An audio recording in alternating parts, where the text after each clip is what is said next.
ꯑꯩꯈꯣꯏꯒꯤ ECIꯒꯤ ꯑꯣꯔꯗꯔ ꯑꯃꯒꯤ ꯃꯇꯨꯡ ꯏꯟꯅ ꯑꯩꯈꯣꯏꯒꯤ ꯐꯣꯔꯝ ꯃꯦꯟꯕꯒꯤ ꯊꯕꯛ ꯑꯗꯨ ꯅꯍꯥꯟꯗꯒꯤ ꯆꯠꯊꯔꯛꯄꯗ ꯑꯩꯈꯣꯏ ꯉꯁꯤꯅ ꯂꯣꯏꯁꯤꯟꯖꯔꯒꯅꯤ ꯑꯩꯈꯣꯏ ꯚꯦꯂꯣꯅ ꯇꯥꯛꯄꯤꯕꯒꯤ ꯃꯇꯨꯡ ꯏꯟꯅ ꯑꯩꯈꯣꯏ ꯂꯩꯀꯥꯏ ꯑꯁꯤꯒꯤ ꯑꯣꯏꯅꯁꯨ ꯉꯁꯥꯏ ꯃꯥꯌꯦꯞꯇꯁꯨ ꯑꯗꯨꯝ ꯂꯥꯎꯖꯈ꯭ꯔꯦ ꯃꯥꯌꯦꯞ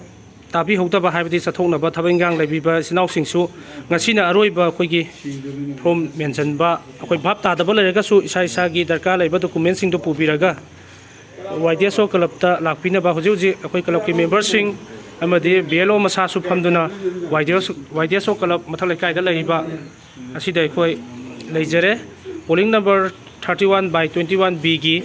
लेबिरिबा अखोय वालौबा वोटर्स सिंग अखोय मेनबसिदा याहौद्रगदी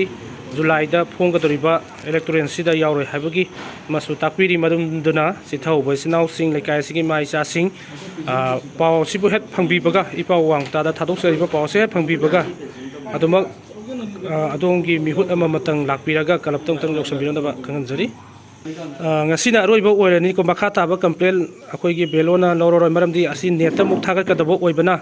matam se yamna fix oire aduna ngasi dagidi form menjalakpa thajalakpa loksanbagi thabakse loijare haidana asmana takpi akoigi tomaro matam mathale kai jida leiriba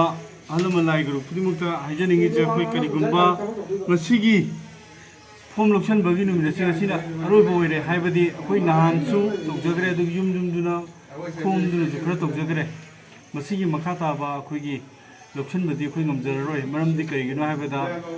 अखोइगी हाइरिबो form मसि मेलगा अमसु कयतरे अखोइगी upload तोगदब मरमना अखोइ नेता मतम नाम संगमन मरमु इदना मखा ताबदी ngasi हाइबो नुमिसदगी अखोइ लक्षण ngमजररोय हाइदना इ फोंदोक पुंग कया भौ लेगदने वजाना हुजिकसे पुंग 12 दाइ बौदी लेजा 12 बौदी लेगनी 12 बौ लेबसिदा अखोइ VLO मसासु फमे क्लबकी प्रेसिडेंट सु लेरे क्लबकी सेक्रेटरी सु लेरे मेंबर सिंग सु यावरे मसिदा मयाम लापिदुना हारिबो खुदोंग चाबसि लोमिनासि हादना मयामदा थमजगे अरोइबा सांसने हाइजबतार